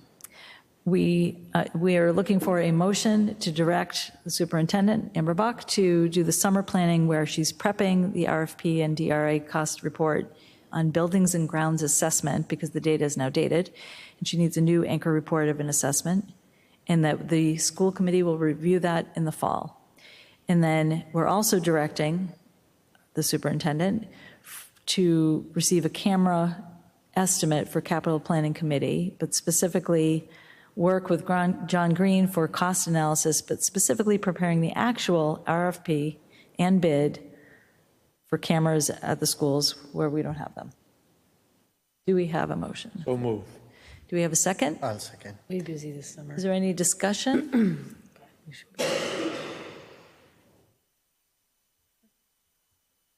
We've already had it. We've already Okay. discussion. All in favor? Was there any discussion over there? No, he's just already working on it over here. Starting the report. Okay, all in favor of that motion? Aye. There's a 5-0, 5 being present, approval of that motion. And we are moving along. Okay, so thank you. That was productive. I think we've taken a lot of years to get the rhythm for the capital planning process and then worked collaboratively with the town to have that process evolve. And I feel like we really have to stay on top of it. It's large numbers, it's a lot of project work, and as a team, holding accountable to keeping all of that organized is going to be pretty essential. So thank you. Next up, you have a security update, and I wonder if I could speak to that? Absolutely. Okay, this is just a verbal update. I want to acknowledge and thank you for calling an executive session outside of the cycle of your meetings. We held an executive session on Tuesday last week. 31st? To meet with the fire chief, the police chief, and our school resource officer. Our intent in that meeting was to provide you as a board in-depth opportunity to walk through safety protocols, to hear about both recovery and care on site from the fire and EMT emergency response team, and to understand our safety protocols and kind of defense and care mechanisms across our buildings for making sure that we are up to date in our practices. Those are all done in executive session because you don't tip your knowledge base of practices out into the public. There are things that are public, which is that we do annual practice, that students get 2 walk-through drills a year, and I think 3 fire drills a year. There's a set protocol, but there's 2 emergency protocol drills, and faculty also have opportunities to do faculty meeting preparation and discussion around protocols, and we'll do separate meeting runs outside of working with students. So we don't move students through the protocols all the time. That's public knowledge. I want to be on record that our school resource officer, fire chief, and police chief feel that we are indeed current in our practices and well prepared overall. And I think you exited the meeting feeling that, and you can certainly add comments. We did also focus on things we can do to continue to tweak and improve our practices. We will shift our training sessions next year. We're looking at adding potentially a couple training videos. Our teachers have a whole series of to-do HR and PD things that they have to review at their annual fall training. And I think an opportunity for Chip to prepare some informational data and benchmarks will be a piece of that, as well as he will attend our new teacher orientation early into the fall when Daniel has them for one of the meetings, to be able to let them understand the DEP protocols and the way that we work in the district. So we've made some adjustments to practice to make sure we get that early review. And we also will continue to, I want to call out a couple of things that are public information to highlight. One, during COVID, one of the things we did was we added a lot of the scannable door entries. And we did that because we didn't want teachers propping doors open to take kids out to the outdoor learning sessions. And so currently across district in all of our buildings, we are in very good shape. We utilize some of the ESSER 1 COVID emergency funds to add those door scans. And as a secondary kind of safety protocol improvement, it leaves us with buildings where teachers are easily able to exit, scan back in, and therefore don't need to prop doors. We also then reinforced in the spring the importance of not propping doors and just general protocols in general. I want to also, on public record, reassure families that we do train our assistants, administrative assistants in the offices, and it can feel comfortable and welcoming, but they are vigilant around recognizing who's entering the buildings. They have good visual working knowledge of who they recognize, and they feel like they can be welcoming while they also can be safe. If they don't know who someone is, they ask their purpose. And we often reinforce, and we did this actually last year, remind people visiting the buildings to not let others enter with them. So if there's 2 or 3, if like you're up at the door and you're waiting to get in, if somebody else comes in, unless it's me and I know who they are and I might bring them in with me, typically we've tried to reinforce with people coming to the building and working with our assistants to just ask that they request that we only do the one entrant person at a time. So I think we continue to be vigilant in just the practices of that work. And I wanted to just make sure that we commented in public discussion tonight. And I guess I would turn it over to you if you wanted to add any questions or comments. Kristen? I just wanted to add that I actually did that this year, that I was visiting Fales, and I was exiting, and someone I could have assumed was a dad, probably was, running as I was coming out, and I said, "I'm sorry," and I let the door close behind me, and I said, "You have to be buzzed in." And I could tell he was in a rush, and I just made eye contact with him, and I said, that's what we do. And I feel bad, because if I were in that situation, I'd be like, oh, I just want to get in there and get my girl and get out of there. But I just felt like it was the right thing to do. And I think that we can create a climate of safety that is respectful. Like holding a door for someone is so nice and generous, but it can cause problems when you're in a secure environment. So I just hope that person knows that I did the right thing, even though it doesn't feel right, that it's just important that we all, that's a part that we can take, and we can all do that. So I just want to share that personal story of doing something that feels uncomfortable, but I know it's the right thing to do. Thank you. Anyone else with thoughts? Want to reiterate our gratitude towards Chief Laurie, Chief Purcell, and Detective Chip Dappolite for meeting with us in our executive session. Highly informative, and we appreciate the short notice that they were able to meet with us. Okay, so we're going to move right along to, we have a medical policy change to the policy JLCD-R. It's a school committee policy, and it was last updated December 15th of 2021.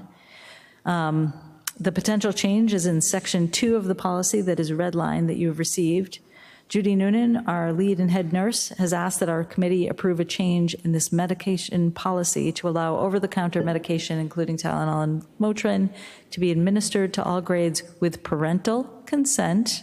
Currently, it's just for grades 7 through 12, and our school physician has agreed that this is a positive change. Do we have any discussion or comment? Amber, did you want to add to that? No, I think it's an update that's been long in coming is appropriate. I think many districts have been able to use that administration policy for a while, and I think for families and for students, it keeps kids in the school day and it allows them to get good levels of care that are within appropriate range. So I'm very comfortable approving it. Good. It also includes like throat lozenges and calcium carbonate and like an antacid acid, but it's always through parental consent. Yeah. Did you have a thought? I had a question. So to the best of my knowledge, it's done through Power School, right? The form for parents to agree.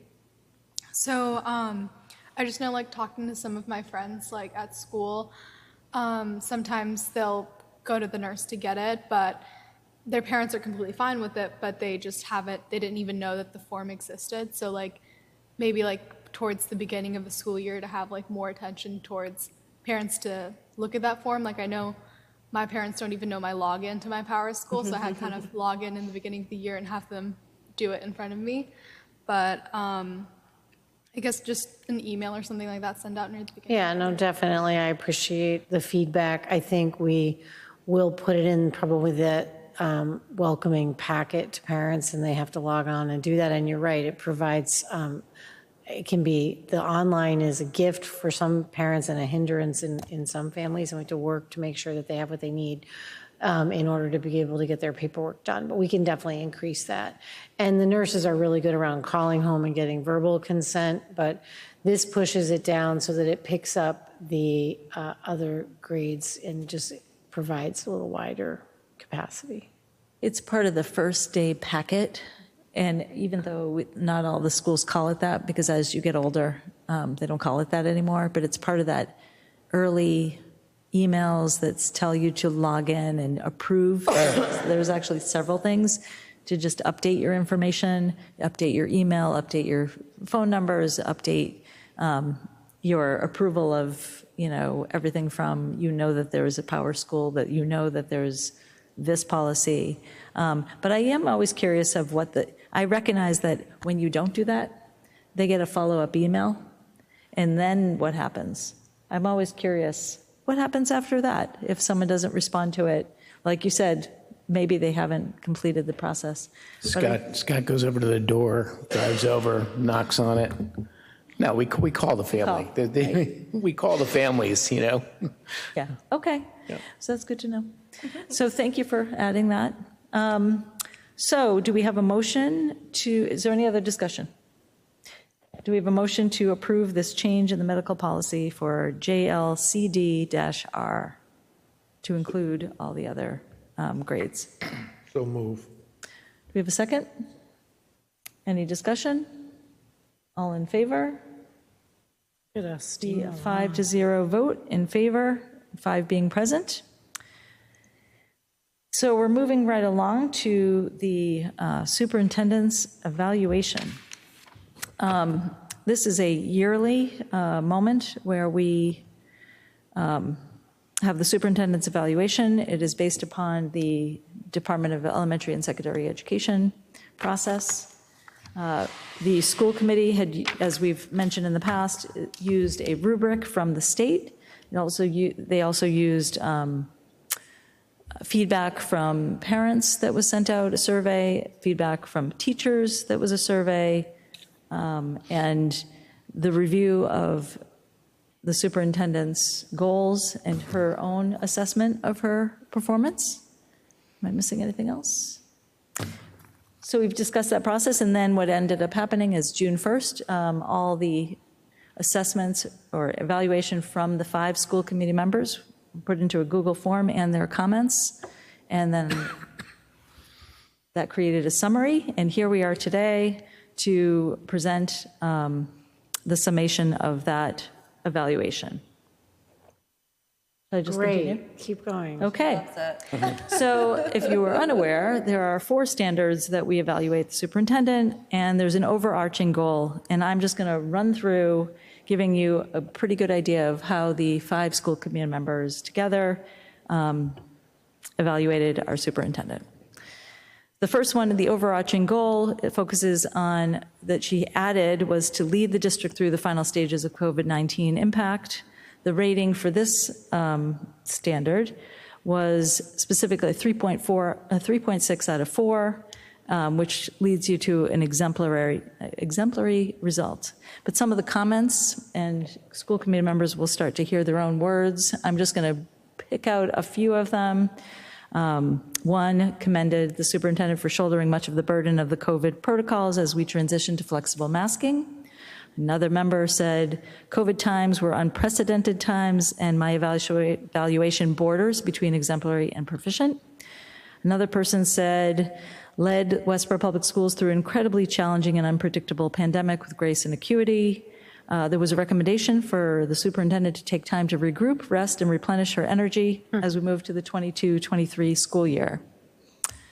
And there were many, many more comments that are in the evaluation. The standard 1, which DESE comes out with, which is specifically instructional leadership and the superintendent box aligned personal goals, which included complete and implement long-range strategic plan, as well as curriculum and project focus. The response from the members, 5 members, was a score of 4.0 as exemplary, 100% exemplary in this area. A couple of comments were consistently provides high-quality instructional leadership, models instructional excellence in regard to curriculum and assessment, evidence-based and rooted in bringing out the talents of those on her team, aligned curricular innovations with the strategic plan, providing guidance at the most granular and holistic levels. Another comment was empowers others to complete consistent high-quality programming and instruction. Amber sets high expectations among staff and faculty. She engages in effective observation, evaluation, and feedback. Someone else mentioned her long-range strategic plan is student-centered with the right balance of curriculum enrichment and inclusive environments for our students.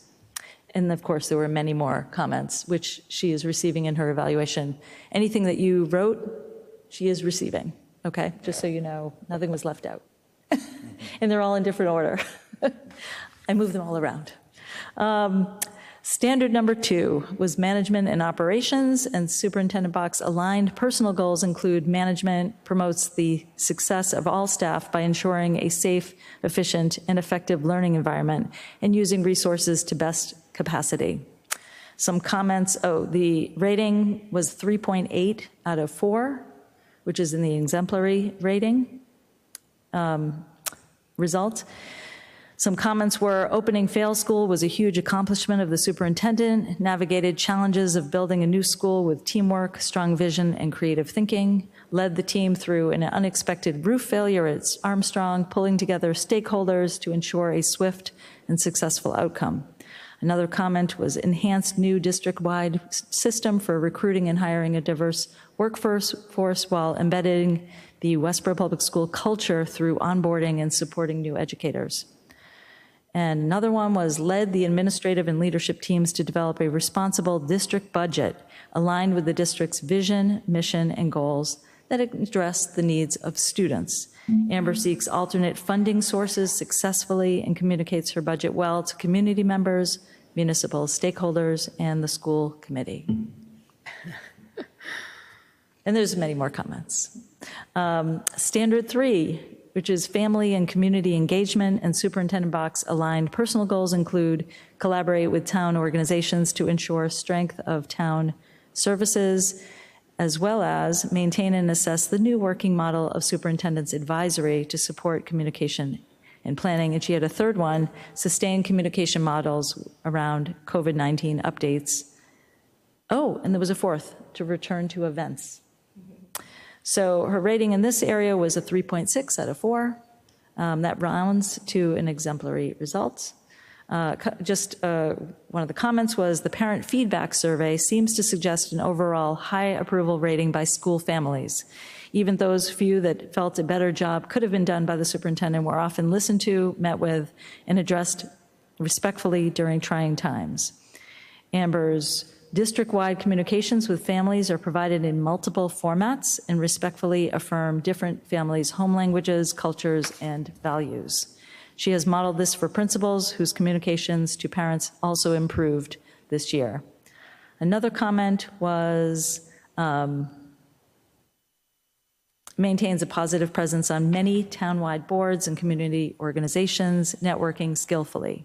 She strives to attend as many school events as she can.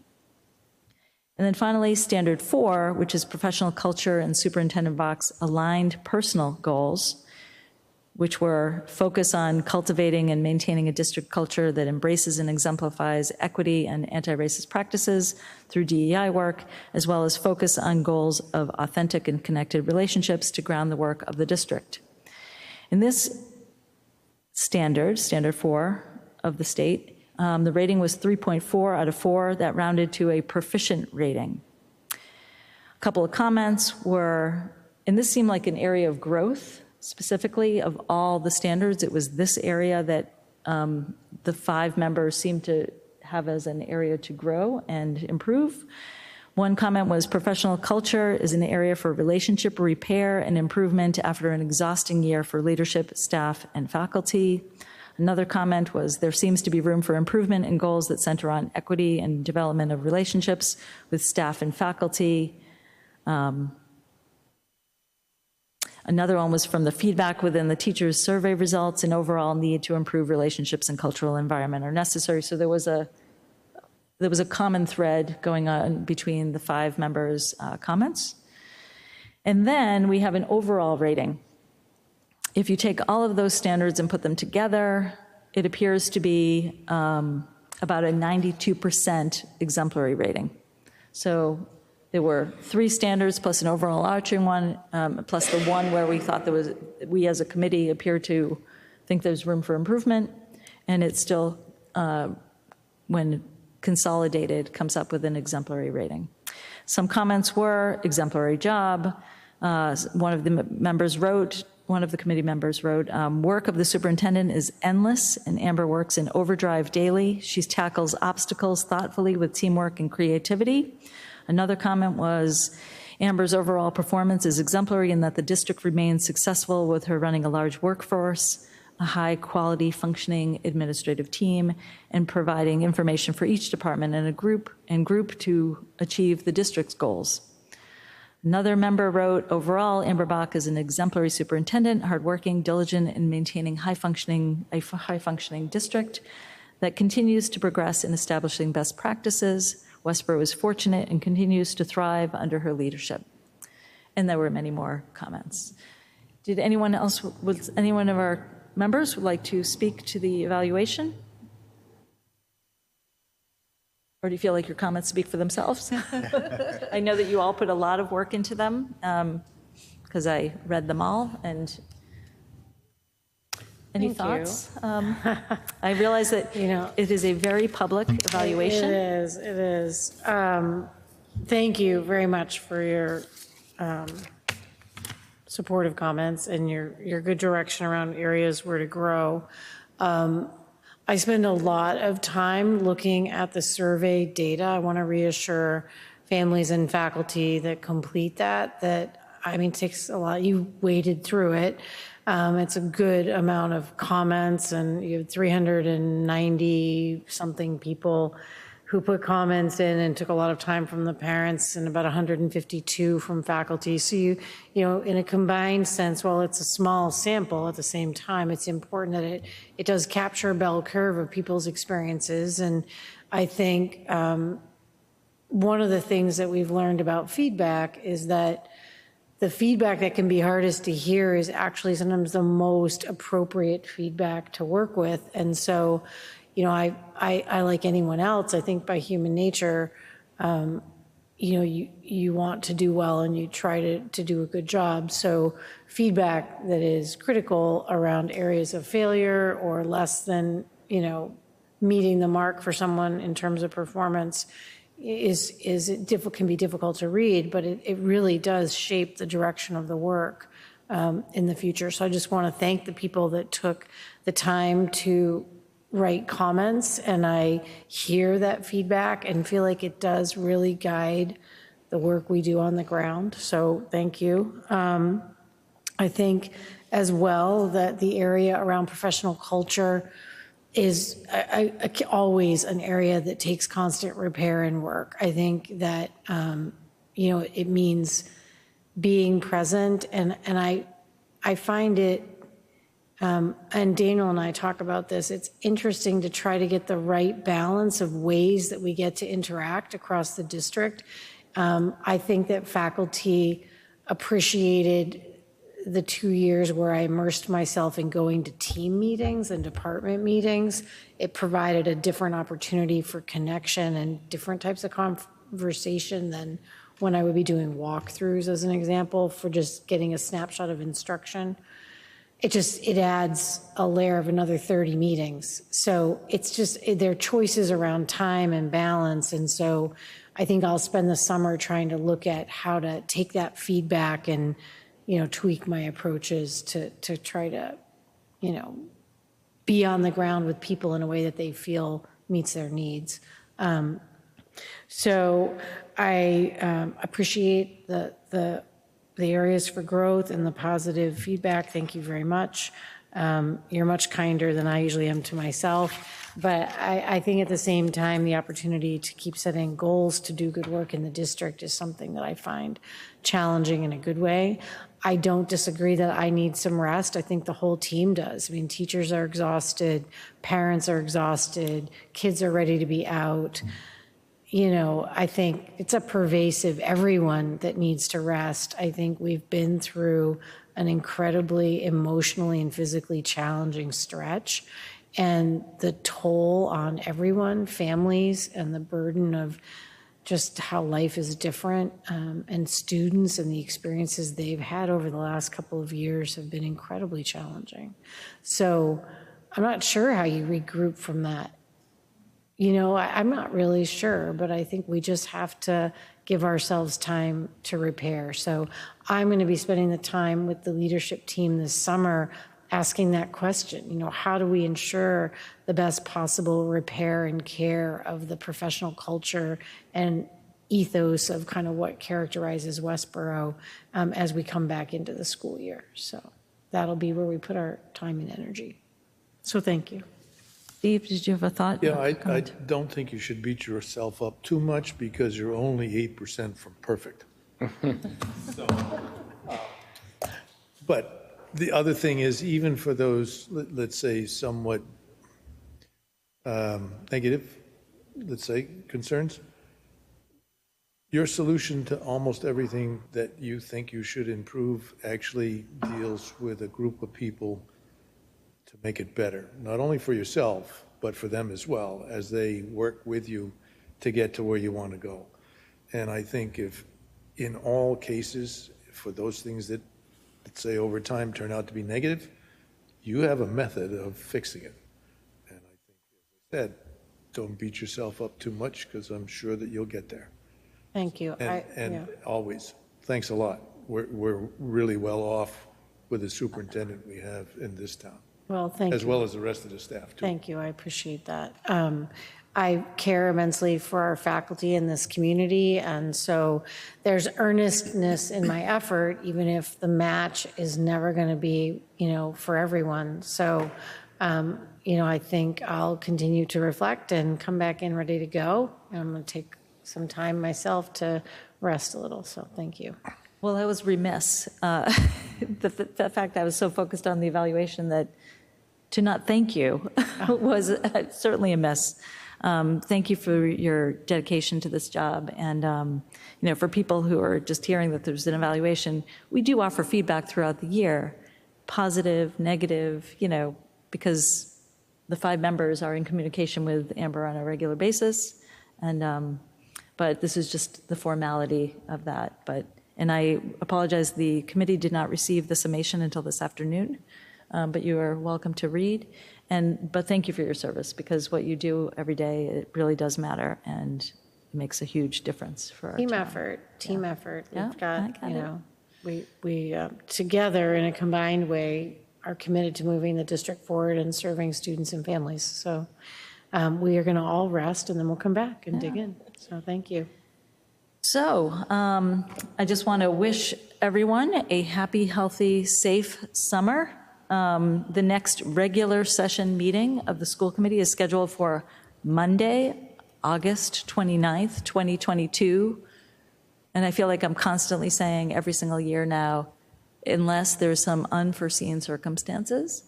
But that is our next regular scheduled meeting. And I'm looking for a motion to move us into executive session. Sure, yep. I make a motion that we vote to meet in executive session pursuant to Mass General Law, Chapter 30A, Section 21A3, to discuss strategy with respect to collective bargaining, the teachers' contract, teachers' union, and under Mass General Law, Chapter 30A, Section 21A7, to review and approve executive session minutes from May 25th, 2022. I think it has to be a roll call. Oh, right. Do we have a second, though? Yes. Second. Okay, and roll call vote. Bachelor, yes. Vincent, yes. Edinburgh, yes. Nandan, yes. Durrett, yes. So we're going to head into executive session. I realized that I didn't go back to an agenda item because the Eagle Scout hadn't shown up with for the recognition. But I don't think they showed up, right? No, they didn't. So, but I'm just going to mention, even though we're headed in, Connor McLeod for his Eagle project, led a team of volunteers, including scouts and adults, to replace bog bridges on a damp section of the local Charm Bracelet trail system for the benefit of the Westborough Community Land Trust and the community at large. The completed project serves to improve recreational opportunities in our town, which have become very important in these times. So we just want to put a shout out to. Thank you. I was going to send him a note, so I'll write yeah, him a personal Connor note McLeod. and let him know that we wanted to recognize him. Yeah. So thank you, Lisa, Okay. for picking that up. So we are now in an executive session. So we will to our student rep and to people in the audience, thank you for coming. Yes.